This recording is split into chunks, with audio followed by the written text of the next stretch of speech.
In a quiet village nestled deep within the heart of Nigeria lived a young man named Chike. He was the pride of his people, a skilled hunter and a farmer, known for his strength and wisdom. His parents, elders in the village, held him in high regard, and many expected that one day he would take his place as the next leader. Chike's family, like many others, deeply valued their Igbo traditions and customs, and they had great hopes for their son's future. One day, Chike traveled to a nearby town to trade goods. As he walked through the bustling market, his eyes caught sight of a woman, unlike any other he had seen. Her name was Halima, and she belonged to the Fulani tribe. With her bright eyes and graceful movements, she stood out among the crowd. She was not only beautiful, but also radiated a quiet confidence. Her presence seemed to command attention without effort. Chike, unable to resist, struck a conversation with Halima. To his surprise, they shared more in common than he expected. They both had deep love for nature, and despite their differences in culture, they shared a connection that felt undeniable.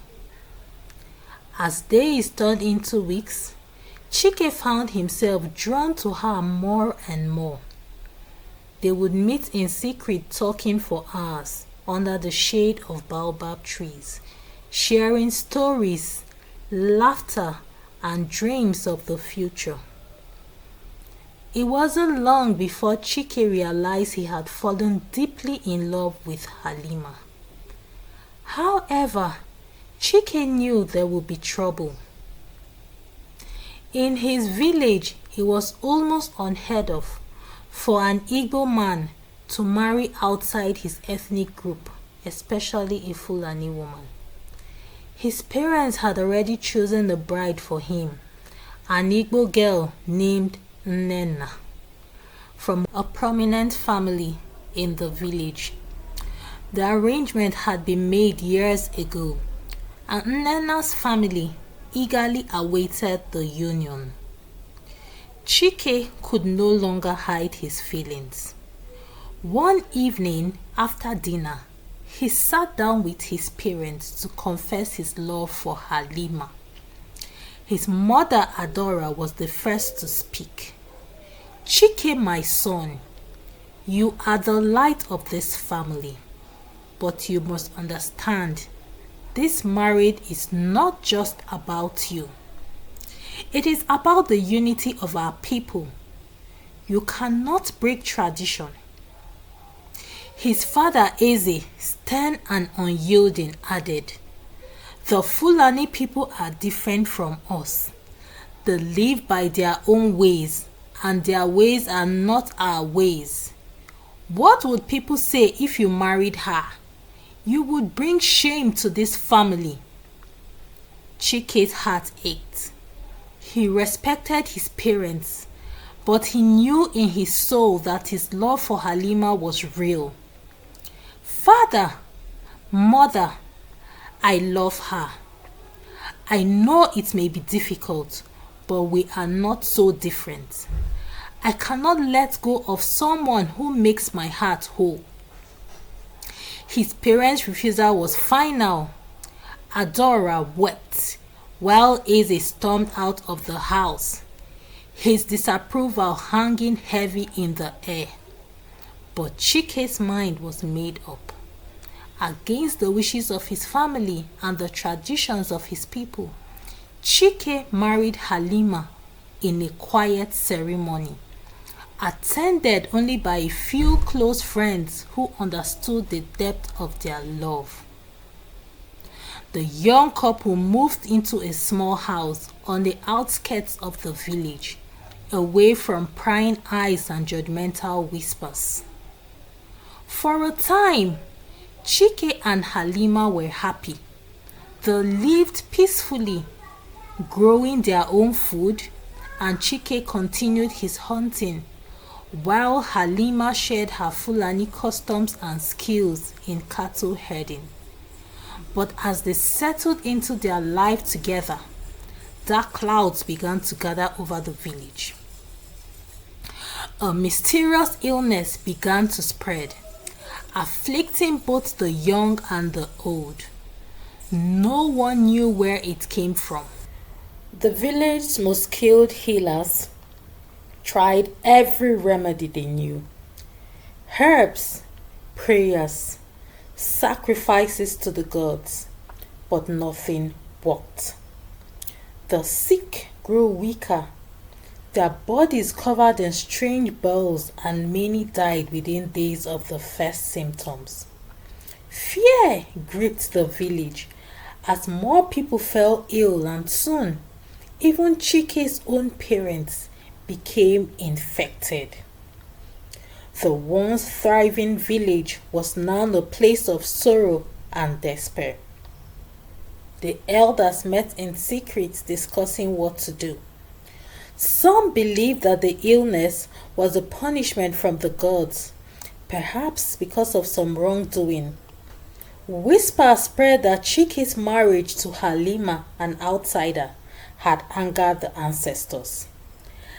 Desperate, Chike went to the village's chief healer, Mama Ifoma, begging for help.